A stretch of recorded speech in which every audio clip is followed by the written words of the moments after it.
Okay, this set of notes originally is meant to go with Unit 5.2 on Lewis dot structures. However, in the future it may correspond with different notes at different points in the curriculum. So go ahead and write this in your notebook. How to Lewis dot structures. There are two rules. One, count valence electrons only. When you're doing Lewis dot structures, you're only counting the valence electrons. And we know that looking at these, this column has 1, 2, 3, 4, 5, 6, 7, 8 valence electrons in those columns. So you're counting valence electrons only. And 2 won't make sense to you, but you need to copy it anyway. Don't double up electrons until each side of the square is full. Just copy it, and I'm going to show you what that means. When we do Lewis dot structures, we imagine there to be a square around the chemical symbol. This is the chemical symbol for magnesium. It's Mg. Sodium's is Na, carbon's is C. We imagine there to be a square. It's an imaginary square, okay? And what you have to do is this. First of all, you count how many valence electrons there are. If there's 1, you would put it right there. Any side of the square will actually do. That's for 1 valence electron.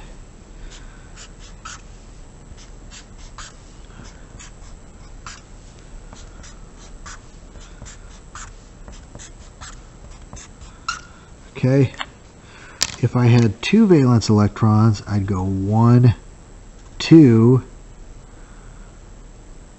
You put 1 down there. It doesn't really matter which side. It doesn't matter, okay? Typically, I go clockwise. What about 3 valence electrons? 1, 2, 3.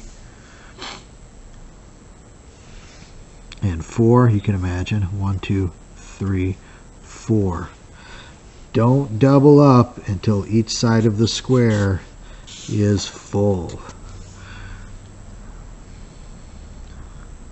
Now that each side has 1 valence electron, I can double up. So 5, 1, 2, 3, 4, and 5.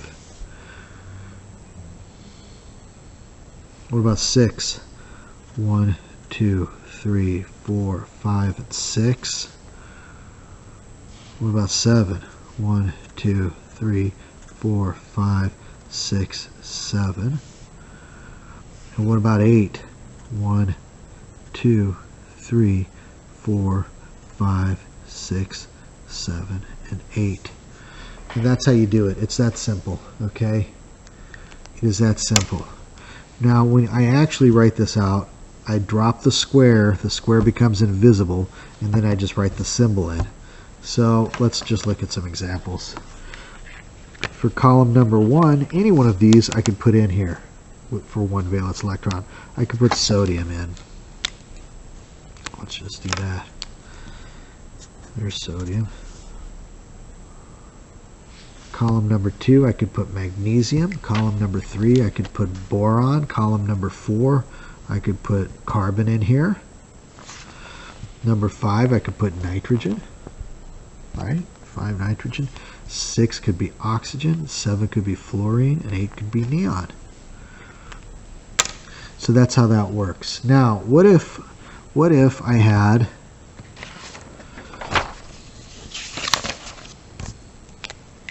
that's sodium, but what if that sodium lost the electron? So what about sodium minus the electron? Well, you just draw it like this. Here's how you do it. You say Na, you put brackets around it, and then you put its charge. What about magnesium? It lost its 2 electrons. Well, how would I write that? Well, you write Mg with a bracket and a 2+. That's it. That's all you have to do.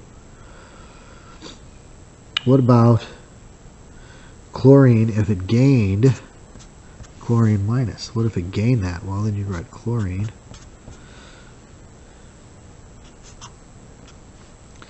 and you would actually write in all of your electrons with this bracket here. In reality, for these guys, for the non-metals, here, these are metals. Okay, for the non-metals, this is actually okay. Let's just say this. Or you can write Cl like so. Oops. That's fine too. Okay, you don't really, for the non-metals, you don't need the brackets. It's not really conventional to do so.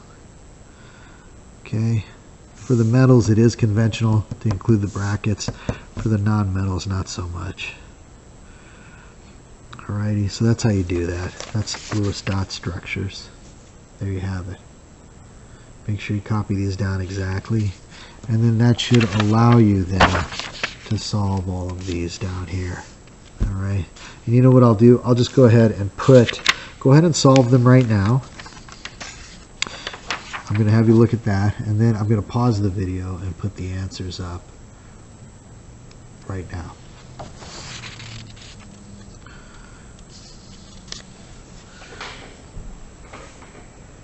There are the answers.